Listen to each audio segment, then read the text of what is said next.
A good practice is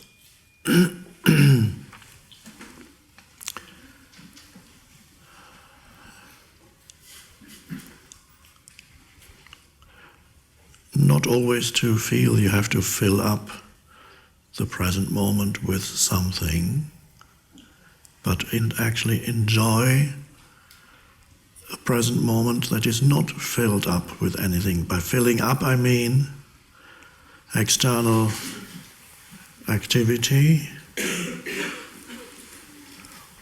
or internal activity.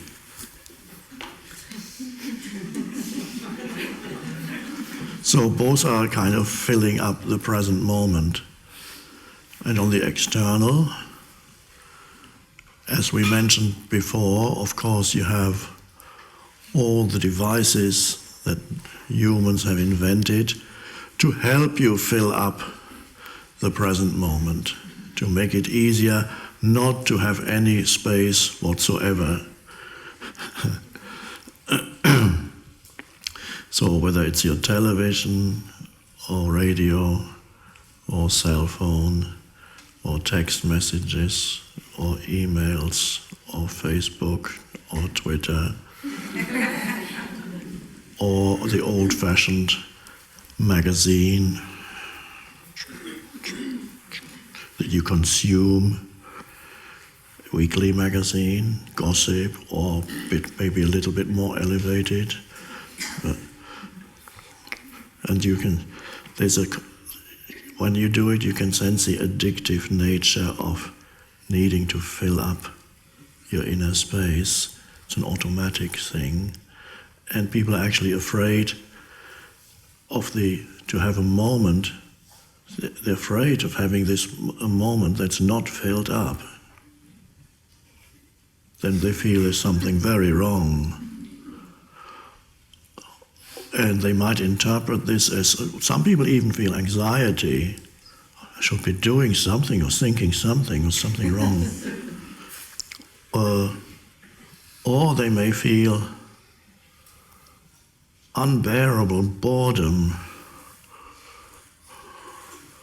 even after 2 minutes, not doing anything. Or they have something in the head, a mind form that says, you should be doing something. How dare you just sit there?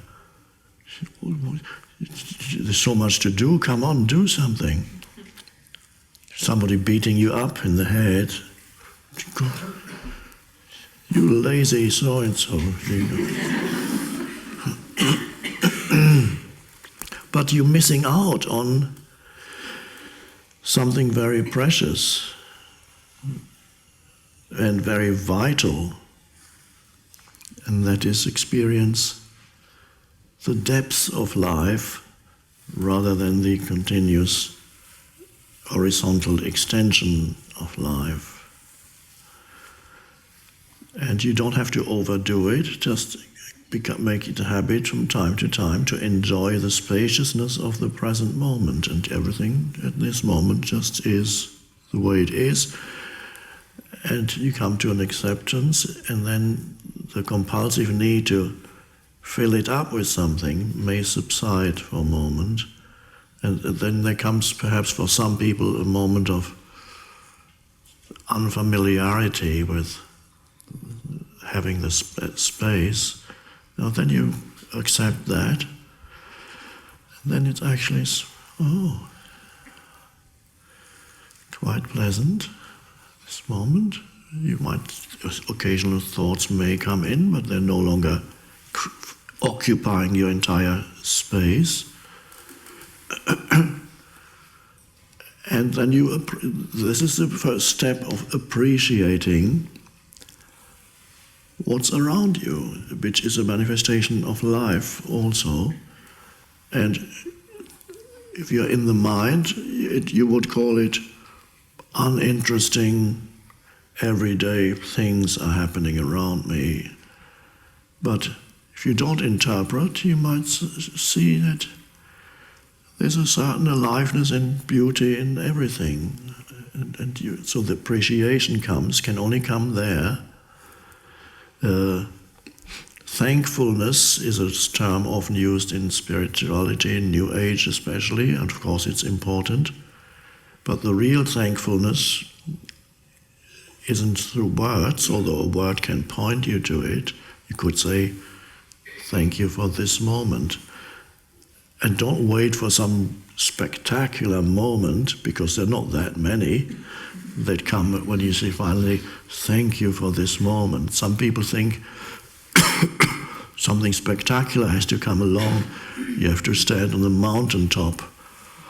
Oh, I've made it. Thank you for this moment. But it doesn't last that. You can't stay on the top for too long. You have to come down, and then you have to look for another one.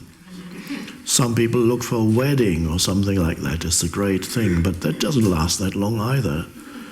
Preparations can go on for months and months, and it's all exciting. You're building up towards it, and finally it happens, and if you're lucky it doesn't get spoiled by something, by relatives getting drunk or pouring with rain or whatever could happen. But then it's over. And then ordinary life starts with one ordinary moment after another. And if you then become dissatisfied because you can't appreciate the ordinary moment, and why can't you appreciate the ordinary moment? Because you're not going deep enough into it. You're not allowing yourself to settle into it.